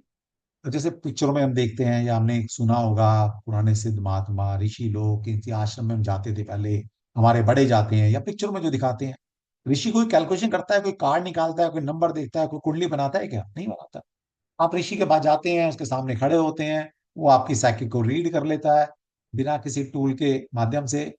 ठीक है, और आपको बता देता है कि तुम्हें ये परेशानी है, ऐसा कर लेना, ठीक है, सिंपल। चूंकि हमारी इंट्यूशन उस लेवल की अभी डेवलप नहीं हो पाई है कि हम सामने वाले की साइकिक को एज इट इज पढ़ सकें, या ईश्वर ने जो क्वेश्चन क्लाइंट ने पूछा है, ईश्वर उसका आंसर दे रहा है। ईश्वर जिस रूप में आपको आंसर दे रहा है, उस सिस्टम को आप एज इट इज डिकोड नहीं कर सकते। हमें एक टूल की आवश्यकता है। इसलिए जूम इज ए टूल। मान लिया आपने मुझे कुछ बात करनी है तो आप मुझे फोन करेंगे, तो फोन बात नहीं कर रहा, फोन क्या कर रहा है, आपकी बात अपने अंदर ले रहा है, उसको दूसरी एनर्जी में ट्रांसफॉर्म कर रहा है, और फिर वो मुझे सुना रहा है, फिर वो दूसरी एनर्जी में ट्रांसफॉर्म कर कर सुना रहा है। ठीक है, तो मोबाइल क्या कर रहा है? मोबाइल आपने जो बात बोली है उसको यूवी रेज, अल्ट्रावायलेट रेज में पहले कन्वर्ट करता है वो। ठीक है, जो जीएसएम टेक्नोलॉजी है उसमें कन्वर्ट करके फिर वो मेरे डिवाइस तक आती है, और मेरा डिवाइस को कन्वर्ट कर जिस लैंग्वेज को मैं जानता हूं उस लैंग्वेज में मुझे सुना देता है। ये तो काम है डिवाइस का। तो इसी तरह से ये जितनी भी साइंसेज होती हैं, ज्योतिष है, वास्तु है, टैरो है, न्यूमरोलॉजी है, क्योंकि हम सामने वाले की साइकिक को, सामने वाले की भगवान ने जो उसके लिए आंसर सोचा है उसको एज इट इज नहीं पकड़ सकते, हमारी भी उतनी इंट्यूशन डेवलप नहीं है, तो हमें एक टूल की आवश्यकता होती है। ठीक है, ज्योतिष में वो कुंडली से पकड़ता है, वास्तु वाला वास्तु से पकड़ेगा, नंबर वाला नंबर से पकड़ेगा, टैरो वाला कार्ड से पकड़ेगा। तो हम उस इंट्यूशन को, जो उसका आंसर है, उस कार्ड में ढूंढते हैं, या कार्ड हमें रिफ्लेक्ट करता है वो आंसर, फिर सामने लोग हम बता देते हैं कि भाई तेरा आंसर ये है। ठीक है, तो ये मतलब है सीधा। तो टैरो कार्ड में हम कहीं भी नहीं होते, दो क्लास के बाद थोड़ा मैं एक क्लास सेशन लूंगा, उसको इंपॉर्टेंट क्लास है, उस दिन लाइव अटेंड करना। मैं एक दिन पहले बता दूंगा कि कल की क्लास इंपॉर्टेंट होने वाली है, तो वो क्लास आप लाइव अटेंड करें। ओके। जो कार्ड की जर्नी हमारी स्टार्ट है वो है राइडर वेट कार्ड। जैसा कि मैंने बताया, बड़ी सारे किस्म के कार्ड आते हैं। राइडर वेट कार्ड सबसे प्राचीन कार्ड है। कार्ड की जो जर्नी स्टार्ट हुई थी वो राइडर वेट से हुई थी। उसके बाद ओशोजन कार्ड है, एंजेलिक कार्ड है, साई कार्ड है, रामायण कार्ड है, एंजेलिक कार्ड है, ओके, ओरेकल कार्ड है, आकाशिक कार्ड है, वैदिक कार्ड है, वो सारे कार्ड आ गए। लेकिन कार्ड की जो जर्नी है वो राइडर वेट से स्टार्ट हुई है। बाकी सभी जो टैरो कार्ड हैं वो किसी स्पेशल जर्नी को रिप्रेजेंट करते हैं, लेकिन जो राइडर वेट कार्ड है ये आपकी ओवरऑल जर्नी को रिप्रेजेंट करते हैं। तो इसलिए सबसे पहले राइडर वेट सीखना चाहिए। तो आपका डिसीजन जो है वो सबसे बढ़िया डिसीजन है, सबसे पहले राइडर वेट को सीखने का। जिस दिन राइडर वेट आ जाएगा फिर बाकी कार्ड सीखना कोई मुश्किल काम नहीं रह जाएगा। तो राइडर वेट क्या है? Rider Waite deck is easiest to work with, easy to teach and easy to learn. तो राइडर वेट जो है वो उस पर काम करना बड़ा आसान है, सिखाना आसान है, सीखना आसान है। It is a creation of combined efforts of author Edward Waite and Pamela Colman Smith. तो राइडर वेट जो टैरो कार्ड है किसके नाम से पढ़े? तो it is a creation of combined effort of two people. तो दो लोगों के कंबाइंड एफर्ट से ये कार्ड आज हम पढ़ पा रहे हैं फिजिकल फॉर्म में। पहले थे ऑथर एडवर्ड वेट, जिनके नाम से कार्ड का नाम है, बिकॉज उनका नाम था Edward Waite, and Pamela Colman Smith. तो Edward Waite was a brilliant occultist with a deep understanding of tarot and its mystical symbols। Edward Waite जो था एक ब्रिलियंट ऑकल्ट का मास्टर था। ऑकल्ट का मतलब होता है ईश्वरीय विद्याओं का जानकार, है ना? तो उसको बहुत सारी ईश्वरीय विद्याएं आती थी। एडवर्ड वेट को मास्टर था वो। उसको सिंबल्स की, बहुत सारे कल्चर की, ज्योतिष की, और पता नहीं किस किस सिस्टम की नॉलेज थी, यानी कि डिवाइन से कनेक्टेड था। और स्मिथ क्या थी? Pamela Colman Smith was a brilliant and talented artist. तो जो पैमिला थी वो एक बहुत अच्छी आर्टिस्ट थी, है ना? जैसे कुछ लोग होते हैं ना कि किसी कोई इमेजिनरी कोई बता दे कि भाई ऐसा सा वो इंसान था जिसने क्राइम किया, जो भी। तो आर्टिस्ट क्या होता है? उसका एज इट इज स्केच बना देता है। तो पैमिला उस तरह की टैलेंटेड आर्टिस्ट थी कि कोई भी अगर आपके दिमाग में वो चीज है, उसको आप वर्बली डिस्क्राइब करेंगे तो वो हूबहू वो चीज बनाने की क्षमता रखती थी। तो इतनी अच्छी आर्टिस्ट थी पैमिला। तो क्या किया एडवर्ड वेट जो थे, ऑकल्ट के मास्टर थे, उसको डिवाइन से कनेक्टेड थे, बहुत सारी विद्याएं के जानकार थे। पैमिला एक आर्टिस्ट थी। तो इन दोनों ने सोचा कि क्यों ना एक सिस्टम डेवलप किया जाए। ये भी डिवाइन गाइडेड होता है, किसी इंसान के बस की बात नहीं है चीजें डेवलप करना, है ना? इस तरह से बड़े सारे आपने देखे होंगे सिस्टम डेवलप हुए हैं, जैसे सिजिल सिंबल है, जिबू सिंबल है ना? ये सब डिवाइन आपसे कराती है। किसी ऑकल के मास्टर को ऐसा सपना आता है, डिवाइन उसको गाइड करती है, एंजल उसको गाइड करते हैं तो कुछ डेवलप करो सिस्टम। वो आपकी हेल्प करते हैं, आपको हेल्प करते हैं, बताते हैं आपको आकर, तो वो सिस्टम डेवलप हो जाता है। तो इसी तरह से एडवर्ड वेट ने अपनी इंट्यूशन पे जाकर अपनी साइकिक एबिलिटी को इतना डेवलप किया या थी उसकी। तो जैसे जैसे उसके दिमाग में कार्ड के नंबर, कार्ड की पिक्चर्स कुछ कुछ आता चला गया, वो पैमिला को बताता चला गया, है ना? जैसे एक नंबर है उसके भाई ये कलर है, इसकी ये पिक्चर बनी हुई है, लेफ्ट में ये है, राइट में ये है। मतलब वो अपनी इंट्यूशन के थ्रू, डिवाइन गाइडेड, उसके इंट्यूशन आती चली गई और वो अपनी इंट्यूशन को पैमिला को बताता चला गया। और पैमिला ने अपने हाथ से इन कार्ड को ड्रॉ करना शुरू किया। ठीक है। और ये कब हुआ है? ये 1857 से लेकर 1952 तक एडवर्ड वेट रहे हैं। तो इसी बीच में कहीं ना कहीं एडवर्ड वेट ने ये कार्ड लाए। तो बाद में जब ये कार्ड डेवलप हो गए तब इनके कार्ड के कुछ सिंबल्स, कुछ पिक्चर्स, कुछ इन्हीं तरह के कार्ड्स जब पाए गए हिस्ट्री में, तो एक किसी गेम के रूप में पाए गए थे। तो ये नहीं कि वो गेम में पहले गया, खेला, सीखा, ऐसा नहीं था। ठीक है। तो ये तो कहते हैं ना डिवाइन अपने आप काम करा लेती है। तो ये दो लोगों की क्रिएशन के, Edward Waite and Pamela Colman Smith के द्वारा ये दोनों कार्ड, मतलब दो लोगों के द्वारा ये कार्ड का डिजाइन किया गया। Both were member of the very famous order order of Golden Dawn. तो ये दोनों एक यूरोप के अंदर एक गोल्डन डॉन एक नाम की एक ऑकल्ट ऑर्गेनाइजेशन थी, वहां के ये दोनों मेंबर थे। A powerful organisation which no longer exist, मतलब अब उसको कोई एग्जिस्टेंस नहीं है उस ऑर्गेनाइजेशन की। तो इस तरह से एक कार्ड की वजूद क्रिएट हुआ। और आप देखिएगा आज भी जब राइटर वेट की बात होती है तो नीचे लिखा होता है design and crafted by Pamela Colman Smith. ठीक है, तो पैमिला कॉलमन स्मिथ के द्वारा ये सबसे पहले हाथ से डिजाइन किए गए, और काफी टाइम तक ये पैमिला के द्वारा कार्ड बनाए जा रहे थे। फिर बाद में क्या हुआ, ये जो नॉलेज थी, ये पहले ट्रांसमिशन कैसे हुई, पहले माउथ टू माउथ, मतलब एक ने दूसरे को सिखाया, दूसरे ने तीसरे को सिखाया, इस तरह से ट्रांसफॉर्मेशन होता चला गया, और कार्ड ये पैमिला के द्वारा हाथ से डिजाइन किए गए। फिर बाद में कुछ और लोगों ने डिजाइन करने शुरू किए, फिर प्रिंटिंग प्रेस आ गई, इस तरह की चीजें होती चली गई। फिर बाद में, तो फिर ये बाद में प्रिंटिंग प्रेस आई, तो उसके प्रिंटिंग प्रेस के द्वारा ये फिर सारे कार्ड प्रिंट होने शुरू किए। ओके। और अगर आपको आज भी मिल जाए पैमेला के द्वारा डिजाइन किए कार्ड, तो उसकी एनर्जी कुछ अलग ही है ना, मिलते नहीं है। The tarot is a deck of 78 cards containing symbols from many ancient culture. तो टोटल जो राइडर वेट डेक में कार्ड होते हैं वो टोटल 78 कार्ड्स हैं। ओके, इन 78 कार्ड्स पर बहुत सारे सिंबल्स आपको मिलेंगे एंशियंट कल्चर के। हर एक चीज सिंबल है, उनके पास जो नंबर है वो भी एक सिंबल है, उसको कलर है वो भी एक सिंबल का रूप है, और कुछ पिक्चर बनी है, कुछ सिंबल बना हुआ है वो भी एक सिंबल है। और मजे की बात यह है कि क्योंकि रीडिंग हम कॉन्शियस माइंड से नहीं करेंगे, बच्चे गलती करते हैं और आप वो गलतियां नहीं करेंगे। बाकी जगह क्या सिखाया जाता है, या ज्यादातर लोग रीडिंग कैसे करते हैं, कार्ड को कॉन्शियसली देखते हैं, कॉन्शियस माइंड से कार्ड को देखकर रीडिंग करते हैं, जबकि रीडिंग आती है सबकॉन्शियस माइंड से। कॉन्शियस माइंड से कभी रीडिंग नहीं आई। ठीक है, हमारा सबकॉन्शियस माइंड है जो कि रीडिंग करता है। तीन तरह के माइंड होते हैं, बल्कि हम कहेंगे एक इंसान का दो तरह के माइंड है, conscious mind, subconscious mind. Conscious mind का मतलब है कि जब तक जो चीज आपको याद है, जैसे हमने सुबह क्या खाया, कल हम किससे मिले थे, वो भी ऐसी चीज जो हमें याद है वो कॉन्शियस लेवल पे याद है। लेकिन कुछ चीज ऐसी हैं कि हम करके, हमने कोई का इवेंट किया, हम भूल गए, कोई भी इवेंट हुआ, वो जो मेमोरी फॉर्म में हमारे सबकॉन्शियस में चला जाता है।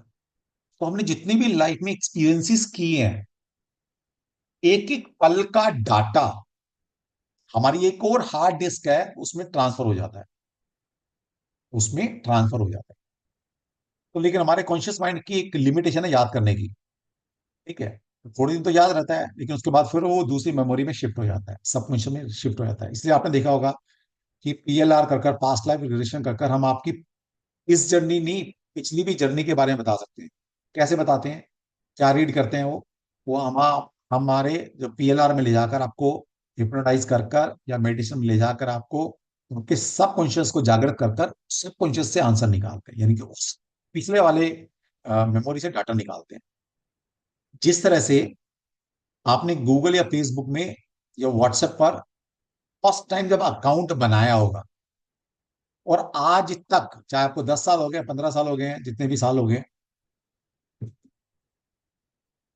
ठीक है,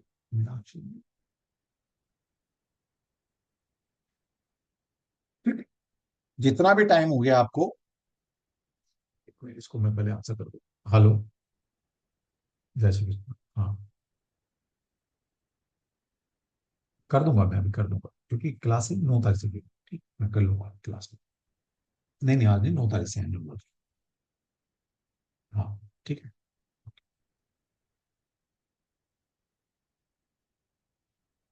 ठीक है, तो जब से आपने वो अकाउंट खोला है, तब से लेकर आज तक जितनी भी चीजें आपने सर्च की हैं, जितनी भी चीजें आपने लिखी हैं, मैसेज भेजे हैं, जिसको लाइक डिसलाइक किया है, वो सब डाटा आज भी गूगल और फेसबुक के पास है, उनके हार्ड डिस्क में एक बड़ा सर्वर है उनके पास।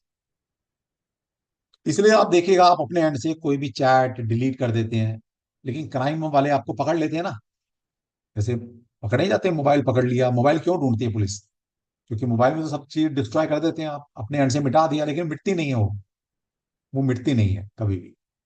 तो गूगल फेसबुक पर कोई भी चीज आपने टाइप की है, मैसेज भेजा है, देखा है, वो मिटा नहीं है आज तक, और ना ही मिटेगा। जब तक आपकी अकाउंट रहेगा वो चीजें एग्जिस्ट करेंगी यहाँ पर।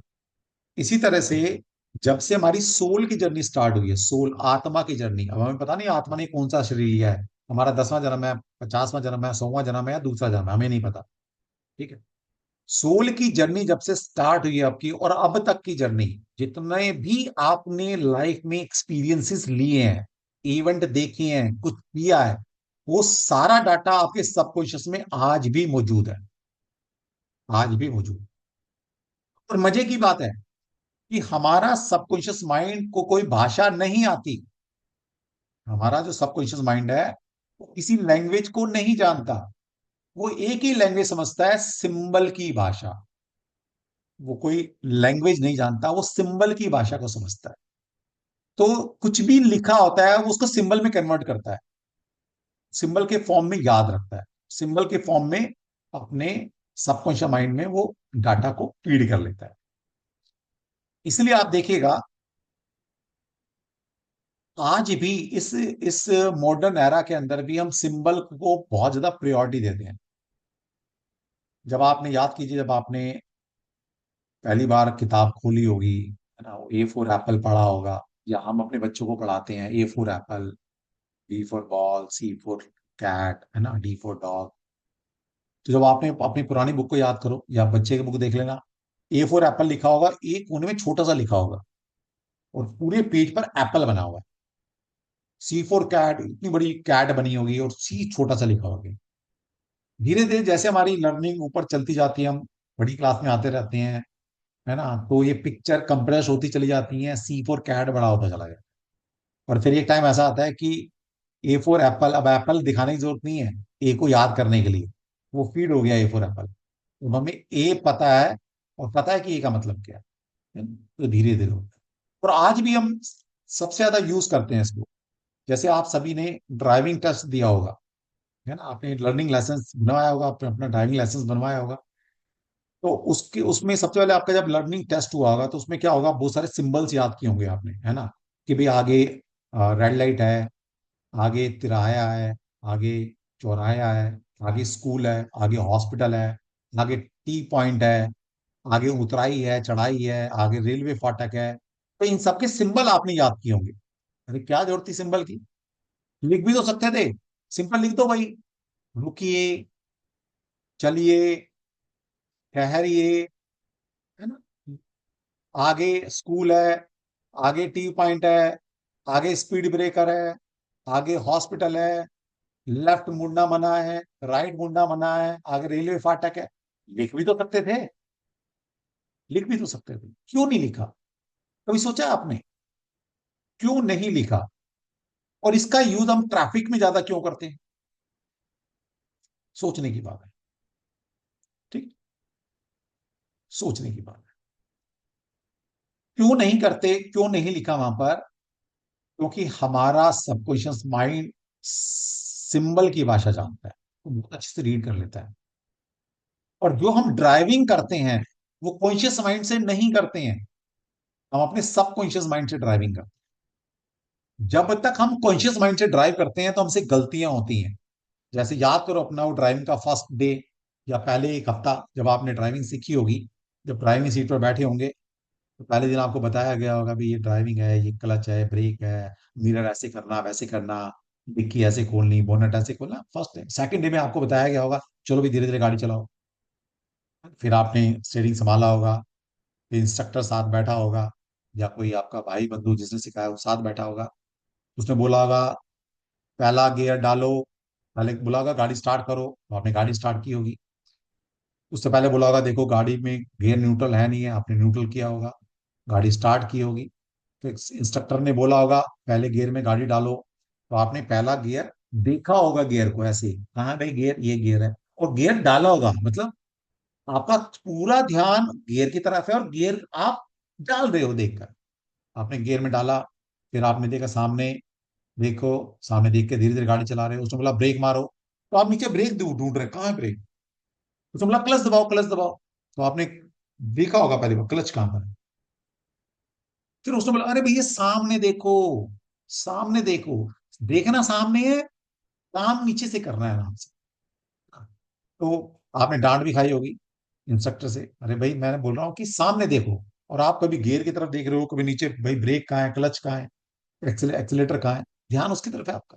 तो देख देख के आप ब्रेक क्लच दबा रहे हो, देख देख कर आप गियर बदल रहे हो। फिर आपने 2-3 दिन ऐसा किया होगा, फिर इंस्ट्रक्टर ने बोला नहीं सामने देखना, फिर आपका नहीं सामने देखना। फिर आपने ड्राइविंग सीट पर बैठे हैं, उसने बोला गियर बदलो, तो अब देख तो नहीं रहे हो, आप देख सामने रहे हो, लेकिन दिमाग उस तरफ चला गया आपका, गियर बदल रहा है, दिमाग गियर बदल रहा है, आंखें सामने है। उसने बोला ब्रेक मारो, तो दिमाग गियर ब्रेक पे चला गया, है ना। उसने बोला एक्सलेटर दो, तो दिमाग एक्सलेटर पे चला गया, देख सामने रहे। फिर हफ्ता 10 दिन 15 दिन ऐसा किया होगा, है ना। फिर कभी गाड़ी कहीं लग जाएगी, कभी रुक जाएगी, कभी कुछ हो जाएगा, है ना, कॉन्शियसली चला रहे हो ऐसे, बिल्कुल ध्यान में देख। और अब कैसे गाड़ी चलाते हो? अब जो एबीसी का पैटर्न है, एक्सीलेटर ब्रेक और क्लच का जो पैटर्न है, ये एबीसी का पैटर्न अब दिमाग में छप गया, पैटर्न क्रिएट हो गया। और ये पैटर्न कॉन्शियस माइंड से अब सबकॉन्शियस में कन्वर्ट हो गया। अब ये सबकॉन्शियस जानता है। अब आप मस्ती से ड्राइविंग कर रहे हो, आपको पता ही नहीं गाड़ी में कब गियर बदला, कभी सोचा है गियर कितनी बार बदला, कौन से गियर में गाड़ी चल रही है, कैसे बदल रहे हो, कब क्लच ब्रेक चला दला दबा रहे हो, गाड़ी चले जा रही है अपना ऑटोमेटिकली। जिस स्पीड स्पीड चेंज हुई, आपने गियर चेंज किया, एक्सलेटर गया, ब्रेक क्लच सब कुछ हो रहा है। आप साथ वाले से बातें भी कर रहे हो, गाड़ी भी चला रहे हो एबीसी, किसी का फोन आ गया, फोन पे बातें कर रहे हो, दिमाग में कुछ और भी सोच रहे हो, इतनी सारी चीजें कॉन्स्टेंटली कर रहे हो, तो ड्राइविंग हो रही है। जब तक कॉन्शियसली ड्राइविंग करोगे गलतियां हो, जब ये ऑटो मोड पर ड्राइविंग चली जाती है तो ड्राइविंग अच्छी होती है। ठीक है, ये कॉन्सेप्ट है। तो हमारा सबकॉन्शियस जागृत होना चाहिए। ठीक है, तो ये जो सबकॉन्शियस है, ये सुपर कॉन्शियस से कनेक्टेड है। सुपर कॉन्शियस मतलब डिवाइन वर्ल्ड। डिवाइन वर्ल्ड से हमारा सबकॉन्शियस माइंड कनेक्टेड रहता है। और रीडिंग कहां से आनी, आंसर कहां से आना, डिवाइन वर्ल्ड से। तो अगर हमने सबकॉन्शियस वहां से कनेक्ट कर लिया तो बहुत इजीली हम चीजों को डिकोड कर पाएंगे। अगर कॉन्शियस माइंड तो वहां पहुंच ही नहीं सकता डिवाइन वर्ल्ड में। तो इसलिए सबकॉन्शियस से रीडिंग करनी है, तो क्या करना पड़ेगा, इन कार्ड को सबकॉन्शियस लेवल पर छापना पड़ेगा। और छापने के लिए क्या करना पड़ेगा, 40 दिन मेडिटेशन करनी पड़ेगी, 15 मिनट के लिए। जिसने कर ली, ये कार्ड उसके सबकॉन्शियस में छप जाएंगे। और आपको जब डिवाइन वर्ल्ड से कोई रीडिंग आएगी, तो वो आपको सबकॉन्शियस में वो डाटा सारा फीड होगा कार्ड की जर्नी का। तो कार्ड आपको फिर कॉन्शियस माइंड से भी नजर आना शुरू हो जाएगा कि आंसर कहाँ। ठीक है, तो इसलिए टैरो कार्ड सीखना बहुत आसान है। हमें सबकॉन्शियस माइंड को जागृत करना है, मेडिटेशन करनी है, और कैसे करेंगे वो देखेंगे। तो एबीसी का पैटर्न याद रखें। ठीक है, एबीसी का पैटर्न। अब ये जो कार्ड है हमारे, आप देखिए एक चीज और बताया था, जैसे बहुत सारे लोग जो ड्रिंक करते हैं, कभी कभी अक्सर उनसे सुनोगे आपने, तो पूछ लेना उनसे, जो ड्रिंक करते होंगे ना, उनसे पूछ लेना उनका कभी कभी हादसा हुआ होगा ऐसा। वो ऐसी बातें करेंगे कभी कभी, यार मैं घर कब आया, मुझे किसने छोड़ा, और पता लगे खुद ही घर गाड़ी चला के आ रहा है, क्योंकि उसको पता ही नहीं मैं घर कब आया हूं। क्योंकि ड्राइविंग कॉन्शियस माइंड से नहीं, सबकॉन्शियस माइंड से हो रही है। वो रास्ता, उसको डेली आना जाना है उस रास्ते का। वो जो एबीसी का पैटर्न है, गाड़ी क्लच ब्रेक एबीसी, है ना, चल रही है गाड़ी, वो जो पैटर्न है वो सबकॉन्शियस में फीड है। तो गाड़ी चलने में दिक्कत नहीं होगी। वो जो रास्ते से आ रहा है, अपने घर ऑफिस से घर आ रहा है या कहीं से घर आ रहा है, घर का रास्ता उसके सबकॉन्शियस में वो मैप फीड है। तो इसलिए गाड़ी भी सही चल कर आ गई और रास्ता भी नहीं भटकेगा, अपने घर आएगा। अब ये नहीं है कि भाई बहुत ज्यादा इस हालात में ना रहा कि बॉडी, फिजिकल बॉडी भी ना बैठ पाए, फिर दिक्कत है। फिर दिक्कत है। इसलिए सबकॉन्शियस कभी गलती नहीं करता। आपकी बॉडी के ऑर्गन जो काम कर रहे हैं, कभी सोचा है कैसे काम कर रहे हैं, कौन चला रहा है इसको? भाई दिल धड़क रहा है, आपकी पेनक्रियास काम कर रहे हैं, आपका हार्ट पंप हो रहा है, आप सांस ले रहे हैं। कोई तो ये सिस्टम गवर्न कर रहा है ना, इस मैकेनिज्म को कोई तो गवर्न कर रहा है। कौन कर रहा है? आपका सबकॉन्शियस माइंड गवर्न कर रहा है। इसलिए कभी वो गलती नहीं करता, है ना। कभी ऐसा नहीं कि भाई धड़कना ही भूल जाए। अब वो ठीक है, अगर गाड़ी में कुछ कचरा फंस गया तो बात अलग, लेकिन ये ऐसा नहीं कि सब कुछ ठीक होते हुए भूल जाएगा, या सांस लेनी भूल जाए। सबकॉन्शियस माइंड, जैसे हम मान लीजिए ये सारे काम कॉन्शियसली अगर करने पड़ते, है ना। तो कॉन्शियसली गलती हो सकती है ना, अभी भूल जाए हम, हमारा दिमाग किसी और काम में लग जाए और हम भूल गए सांस लेना, तो क्या होगा भाई, मर जाएंगे। 2 मिनट से ज्यादा सांस नहीं लोगे तो मर जाओगे, है ना। और या हार्ट एक एक मिनट पंप ना करे ब्लड को, दिमाग में ब्लड नहीं जाएगा तो कोमा में चले जा सकते हैं। लेकिन ये सब चीजें ऑटो मोड पे हो रही हैं, आपको पता ही नहीं ब्लड पंप हो रहा है, सांस ले रहे हैं, सारी बॉडी के ऑर्गन अपना अपना मैकेनिज्म से काम कर रहे हैं, बस क्लास। ये कौन कर रहा है? ये हमारा सबकॉन्शियस माइंड गवर्न। ठीक। इसलिए सबकॉन्शियस माइंड कभी गलती नहीं करता। इसलिए जितनी रीडिंग सबकॉन्शियस से करोगे उतनी ही रीडिंग की एक्यूरेसी बढ़ती चली जाएगी। नो डाउट 100% हम नहीं कर सकते, हम कोई ऋषि नहीं है, कभी कभी कॉन्शियस माइंड लग जाएगा। इसलिए वो 10% की एरर आता है आपके, मैंने बताया था ना कल वेबिनार में भी, कि हमारे स्टूडेंट की 80 to 90% एक्यूरेसी जाती है ना। क्यों? हमारे स्टूडेंट हमेशा सबकॉन्शियस से कनेक्टेड है कार्ड, और उसी से रीडिंग करते हैं। जब आप कॉन्शियस से रीडिंग करोगे तो वहां गलती होने के चांसेस ज्यादा। ठीक है, तो ये मतलब, तो ये 78 कार्ड्स हैं। इन 78 कार्ड्स को हम दो पार्ट में डिवाइड किया हुआ है। एक मेजर पार्ट की कैटेगरी में रखे हैं, एक माइनर पार्ट की कैटेगरी बनाई है। मेजर कार्ड में 22 कार्ड रखे हैं और माइनर कार्ड में 56 कार्ड रखे हैं। और ये 56 जो कार्ड है माइनर रखना के, इनको फिर दोबारा से 4 पार्ट में इक्वली डिवाइड कर दिया गया। तो एक सेट के अंदर 14 कार्ड आते हैं। इन सेट के नाम दे दिए। पहला है पेंटाकल, दूसरा है कप, तीसरा है वॉन्स और चौथा है सूट्स। तो 4 सेट के नाम दे दिए। ठीक है? इस तरह से ये मेजर कार्ड माइनर कार्ड हमारे डेवलप हो गए। तो जो मेजर कार्ड है उनकी जो उनके ऊपर जो नंबर है वो 0 से स्टार्ट है और 21 तक नंबर है। और जो माइनर अपना कार्ड है, 4 सेट है, हर सेट के अंदर 14 कार्ड है। वो जो 14 कार्ड है उनमें से 1 से लेकर 10 तक पर तो नंबर लिखे हुए हैं, और 11, 12, 13, 14 किसी भी सेट का कार्ड हो इनको बोलते हैं code card. COURT, code card. इनके ऊपर नंबर नहीं लिखे होंगे, इन कार्ड के नाम होते हैं। जैसे 11 नंबर का जो कार्ड होगा वो पेज का कार्ड बोला जाएगा। 12 नंबर का जो कार्ड है वो नाइट का कार्ड है। 13 नंबर का जो कार्ड होगा वो क्वीन का कार्ड होगा। 14 नंबर का जो कार्ड होगा वो किंग का कार्ड। ठीक है, बस इतना ही याद करना है। आज के लिए इतना ही काफी। ठीक है? मस्त रहो, स्वस्थ रहो, और ऐसी जर्नी सीख सीख जाएंगे, कोई दिक्कत नहीं। ठीक है, चलिए, किसी का कोई क्वेश्चन प्लीज। और आपको कल सोनिया, कल एक मैसेज आएगा किसी एक नंबर से, उस नंबर को सभी सेव कर लेंगे। वो सोनिया का नंबर है। सोनिया मेरी पर्सनल असिस्टेंट है, जो कि आपको आपके वीडियो में असिस्ट करेगी। कल एक छोटा सा प्रोसेस फॉलो कराएगी वो आपसे, है ना। वो जो बोलेगी कि इस नंबर पर अपना नाम और अपनी जीमेल आईडी भेज दीजिए, तो उस नंबर पर अपना नाम और जीमेल आईडी भेज देना। फिर कल ही एक वीडियो आ जाएगा आपके पास 1 मिनट का, कि आप अपने रिकॉर्डेड लेक्चर्स को या जो लाइव सेशन हो रहे हैं इनको कैसे देखोगे दोबारा। तो वहां पर वो छोटी सी इंस्ट्रक्शन दी जाएगी, उस वीडियो को ध्यान से देख लेना, उस वीडियो का प्रोसेस फॉलो कर लेना। तो आप जो हमारे वीडियोस हैं इनको कैसे देखा जाएगा वो प्रोसेस वहां समझाया गया है। फिर भी किसी को कोई दिक्कत आए, आपकी वीडियो नहीं चल रही है, आपको प्रोसेस समझ नहीं आया, तो सीधा आपने सोनिया को फोन करना है। कभी भी कोई दिक्कत आए, कुछ बाद में सर्टिफिकेट गुम हो गया, रिकॉर्डिंग लेक्चर्स आपके गायब हो गए, कुछ भी दिक्कत आती है XYZ, तो मुझे फोन नहीं करना, सीधा सोनिया को फोन करना है। ठीक है, तो सोनिया का नंबर सब कल सेव कर लेना, तो आपको असिस्ट करेगी, कोई भी दिक्कत नहीं आएगी। ठीक है, यस एनीबडी प्लीज, कोई क्वेश्चन किसी का? हाँ, दूसरी बात, एक एक बात और, आप सभी ने अभी ज्यादातर लोगों ने रजिस्ट्रेशन कराया हुआ है। ठीक है, तो आप अपनी अपनी फीस भी कल तक सबमिट कर दें। 2100 रुपये सबमिट किया था आपने। Total fees with all taxes 12,980 रुपये है, माइनस 2100 रुपये कर जिसने भी पेमेंट अभी 2100 की है वो कल तक आप अपनी पेमेंट कर दीजिएगा। और पेमेंट करने के बाद मुझे सीधा स्क्रीनशॉट भेजेंगे आप अपना नाम लिखकर।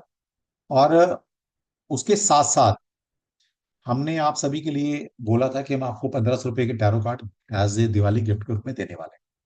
तो उसके लिए क्या करेंगे आप, अलग से 100 रुपये का जो कुरियर चार्ज है वो जमा करेंगे, है ना।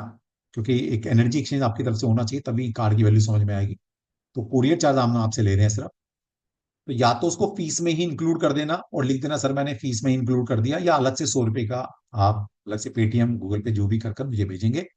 और अपना पूरा एड्रेस, प्रॉपर एड्रेस, आपका अपना नाम, कंप्लीट एड्रेस, पिन कोड और आपका मोबाइल नंबर, ये सारी चीजें आप मुझे अच्छे बोल्ड लेटर में लिखकर भेजेंगे। जिसका भी कल आ जाएगा, हम कल ही आपके कार्ड को डिस्पैच कर देंगे। ठीक है, तो कोशिश करें कि अभी हमें, वैसे अभी कार्ड की जरूरत नहीं है, अभी हमारे कार्ड की जरूरत पड़ेगी एक हफ्ता बाद। तो कभी कभी क्या होता है ना कि कोरियर पहुंचने में एक हफ्ता लग जाता है। तो मैं नहीं चाहता कि आपका कोई भी एक दिन मिस हो, हम यहाँ प्रैक्टिस कर रहे हो और आपके पास कार्ड ना पहुंचे, है ना। तो इसलिए कोशिश करें कल सभी फीस सबमिट कर दें, 100 रुपए का कोरियर चार्ज जमा कर दें, प्रॉपर अच्छी से अपना नाम, पूरा पूरा एड्रेस, आपका पिन कोड, आपका मोबाइल नंबर, सब कुछ लिख के भेजिए। कभी कभी क्या होता है ना, आपका एड्रेस नहीं मिल रहा या आप घर पे नहीं है, तो आपको फोन कर लेगा वो कोरियर वाला, तो उसे फोन नंबर भी लिख दें। तो ये भेज देना, जिसका कल टाइमली आ जाएगा उनको, उनके कार्ड कल ही हम डिस्पैच कर देंगे हमारी ब्लेसिंग के रूप में, दिवाली की ब्लेसिंग। ठीक है, तो और कोई क्वेश्चन किसी का? दूसरा, एक चीज और बताया था, वैसे तो अभी आपका एक कार्ड से काम चल जाएगा, लेकिन आने वाले वक्त में आपको 2 कार्ड के सेट की जरूरत पड़ने वाली है। क्या बोल रहा हूं मैं? 2 कार्ड सेट के लगेंगे आपको कम से कम। अब क्यों लगेंगे 2 कार्ड?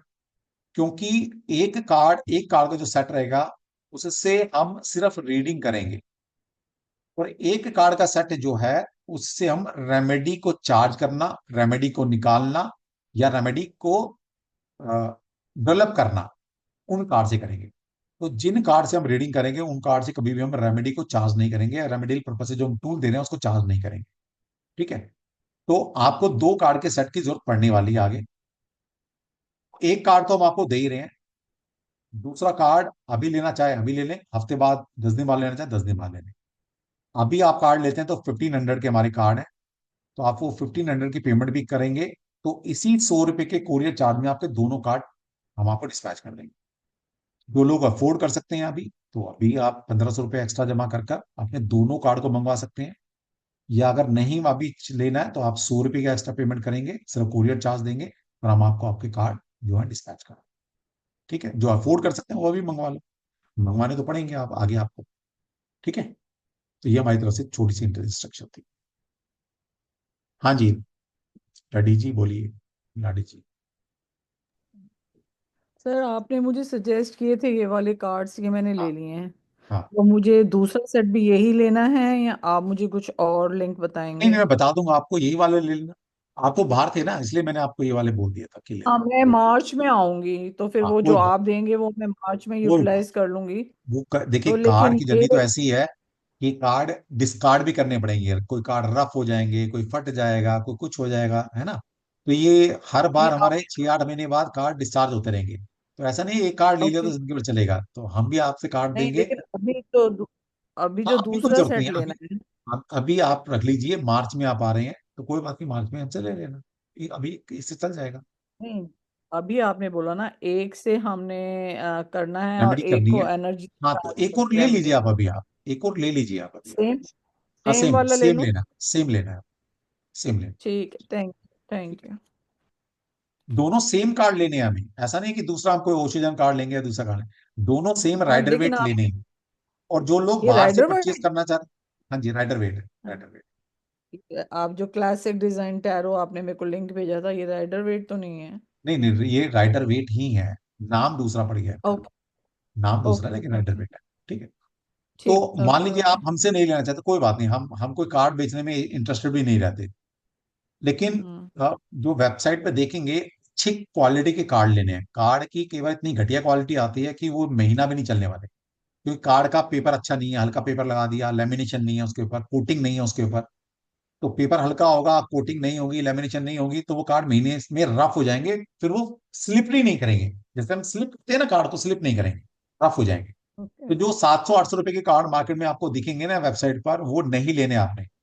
तो मार्केट में कम से हम्म, कम 1500-2000 रुपए के ऊपर के कार्ड परचेज करने हैं। और जो भी कार्ड ओके मार्केट से लेगा तो प्लीज उसका लिंक एक बार मुझे भेज देना, ताकि मैं देख लूं कि ऐसा ना हो कि आप गलत कार्ड परचेज कर लें। ठीक है, तो जो भी मार्केट से परचेज करना चाहता है मार्केट से कर लें, लेकिन उसका लिंक मुझे एक बार भेज दें, मैं एक बार जा साइट पे देख लूं कि जो कार्ड की पिक्चर्स हैं, क्वालिटी है किस तरह की क्वालिटी, ज्यादा कलर में डिफरेंस तो नहीं है। ठीक है, तो मैं आपको सजेस्ट कर दूंगा, मैं यस बोलूंगा तो मंगवा लेना वहां से, बेशक वहां से मंगवा लेना।